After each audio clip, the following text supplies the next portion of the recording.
زبان سے لا الہ الا اللہ پڑھ لینا ہی کافی نہیں ہے، لا الہ الا اللہ کے تقاضوں کو نبھانا بھی ضروری ہے۔ جب ہم یہ کہہ لیتے ہیں کہ ہم نے لا الہ الا اللہ محمد رسول اللہ پڑھ لیا، تو پھر اس کا مطلب یہ ہے کہ ہم دائرہ دین میں داخل ہوئے، اب ہماری اپنی خواہشات، آرزوئیں اور تمنائیں نہیں رہیں گی، دین جو ہمیں تلقین کرے گا وہی ہمارا طرز زندگی ہوگا۔ اگر کوئی شخص اللہ اور اس کے رسول کو مانتا ہے لیکن اللہ اور اس کے رسول کی نہیں مانتا، تو پھر اس نے ماننے کا حق ہی ادا نہیں کیا۔ اس لیے شریعت بیضا ہم سے اس بات کی متقاضی ہے کہ ہم اللہ اور اس کے رسول کی ہر بات کو مانیں، اور جو ان کی طرف سے ہمیں نظم زندگی اختیار کرنے کی تلقین کی گئی ہے وہ ہم اختیار کریں۔ آج SOPs کا تذکرہ ہے۔ مختلف شعبہ حیات میں جب آپ کسی بھی دائرے میں داخل ہوتے ہیں تو وہاں کے ضوابط کو، وہاں کے قوانین کو فالو کرنا آپ کے اوپر لازم ہوتا ہے۔ آپ شہری ہیں پاکستان کے، لیکن آپ کو کسی ملک میں سفر کرنا ہوتا ہے، تو جتنی دیر تک آپ وہاں رہتے ہیں تو آپ کو قوانین ان کے فالو کرنے ہوتے ہیں، ان کے ضوابط کے مطابق آپ کو وقت گزارنا ہوتا ہے۔ تو یہ بات اچھی طرح سے ذہن میں رکھیے گا کہ اسلام صرف اعتقادات کا نام ہی نہیں ہے، بلکہ یہ ہماری مکمل معاشرتی زندگی، ہماری مکمل اقتصادی زندگی، ہماری اخلاقی اقدار، ہماری تقویم، ہمارے رسوم و رواج، طرز معاشرت،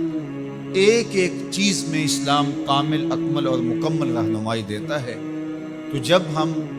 ایمان کی دولت سے مالا مال ہو گئے تو پھر اسلام کے دیے ہوئے ضابطے کو ہمیں حرف بحرف پورا کرنا پڑے گا۔ تو جو شخص اسلام کے دیے گئے اصول و ضوابط کے مطابق زندگی گزارتا ہے اور صالح اعمال اس کی زندگی کا شعار بن جاتا ہے،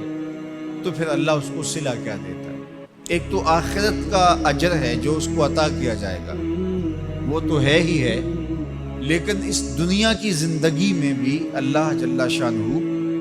اس کو جزا کی صورت میں صالح، پاکیزہ،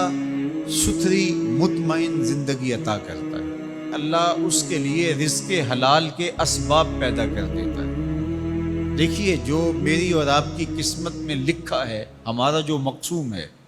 وہ ہمیں مل کے رہے گا۔ جب بچہ شکم مادر میں 120 دن کا ہوتا ہے، صحیح حدیث میں آتا ہے کہ اس کا رزق بھی لکھ دیا جاتا ہے، اس کی عمر بھی لکھ دی جاتی ہے، اس کا شقی و سعید ہونا بھی لکھ دیا جاتا ہے۔ یہ لکھ دیا گیا ہے، قلم اٹھا لیا گیا، سیاہی خشک ہو گئی،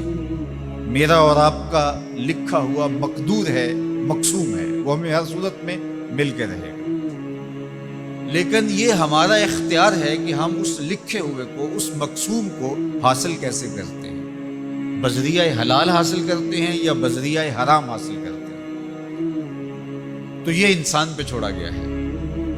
لیکن جو شخص اچھے اعمال کے ذریعے سے اپنے رب کی رضا جوئی میں لگا رہتا ہے، تو اللہ اس کے مقسوم کو اس تک حلال ذرائع سے پہنچاتا ہے، اس کو اس کی توفیق نصیب کر دیتا ہے کہ وہ حرام کی طرف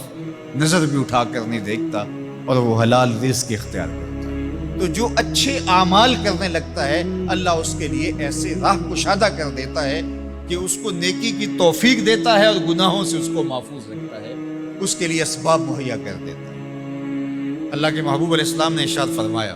اذا اراد اللہ بعبد خیرا اصلہ، جب اللہ کسی شخص کی بھلائی کا ارادہ کرتا ہے